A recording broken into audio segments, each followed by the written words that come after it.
Whilst Dawid dwelt with Achish, king of Gut, Dawid smote the land, and saved neither man nor woman alive, and took away the sheep and the oxen and the donkeys, and the camels and the apparel. And he returned and came to Achish. And Achish said, Against whom have ye made a raid today? And Dawid said, Against the south of Yehudah, and against the south of the Rationale, and against the south of the Qeni. And Dawid saved neither man nor woman alive, to bring them to Gut, saying, Lest they should tell of us, saying, So did Dawid, and so hath been his manner all the while he hath dwelt in the country of the Pelishtim. And Achish believed Dawid, saying, He hath made his people Israel utterly to abhor him. Therefore he shall be my servant forever. Of the books called Shamuel, the first, chapter 28. And it was in those days that the Pelishtim gathered their hosts together for warfare, to fight with Israel. And Achish said to Dawid, Know thou assuredly that thou shalt go out with me in the host, thou and thy men. And Dawid said to Achish, Therefore thou shalt know what thy servant will do. And Achish said to Dawid, Therefore will I make thee keeper of my head forever. Now Shamuel was dead, and all Israel had lamented him, and buried him in the Ramah, even in his own city.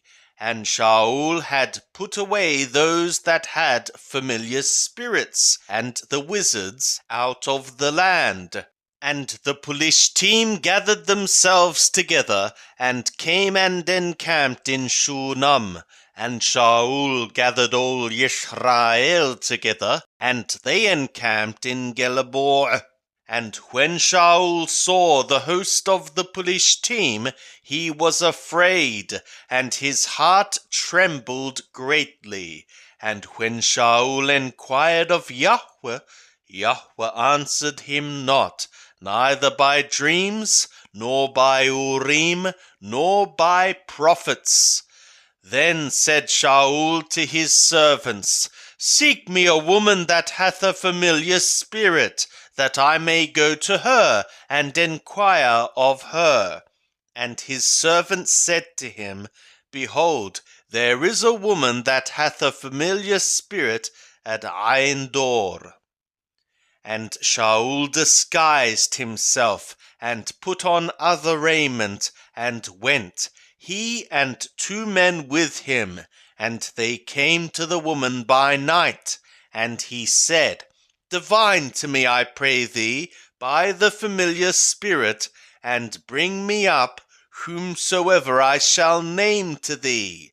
And the woman said to him, Behold, thou knowest what Shaul hath done, how he hath cut off those that have familiar spirits, and the wizards, out of the land.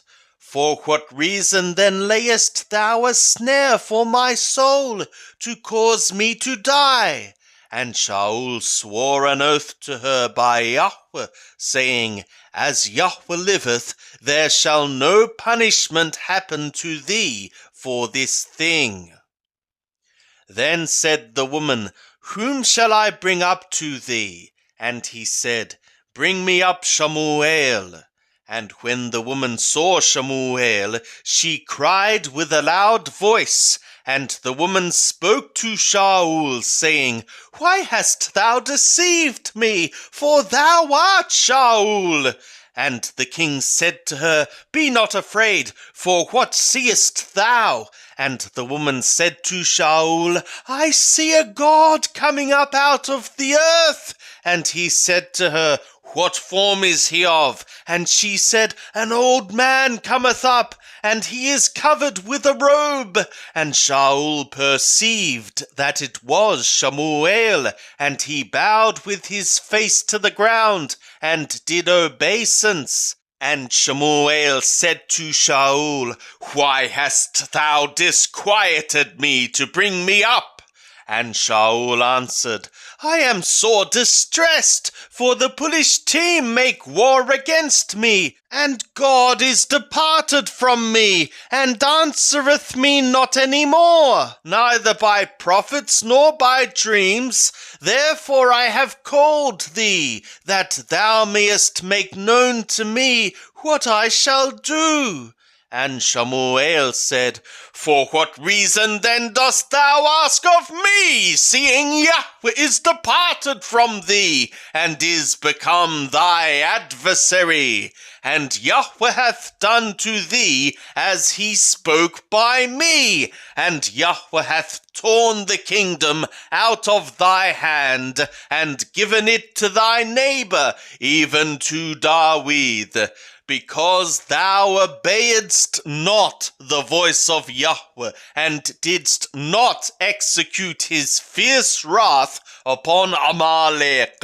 Therefore hath Yahweh done this thing to thee this day. Moreover, Yahweh will deliver Yisrael also with thee into the hand of the Philistine, and tomorrow shalt thou and thy sons be with me. Yahweh will deliver the host of Yisrael also into the hand of the Philistine. Then Shaul fell immediately his full length upon the earth, and was very afraid because of the words of Shemuel, and there was no strength in him, for he had eaten no bread all the day, nor all the night. And the woman came to Shaul, and saw that he was greatly troubled, and said to him, Behold, thy handmaid hath hearkened to thy voice, and I have put my soul in my hand, and have hearkened to thy words, which thou spakest to me. Now therefore I pray thee, hearken thou also to the voice of thy handmaid, and let me set a morsel of bread before thee, and eat, that thou mayest have strength when thou goest on thy way. But he refused and said, I will not eat. But his servants together with the woman constrained him, and he hearkened to their voice. So he arose from the earth, and sat upon the bed. And the woman had a fatted calf in the house, and she hasted and killed it, and she took flour and kneaded it, and did bake unleavened breads thereof. And she brought it before Shaul, and before his servants, and they did eat. Then they rose up, and went away that night. Now the Philistine gathered together all their hosts to Aphek, and Yisrael was once encamping by the fountain which is in Yezreel.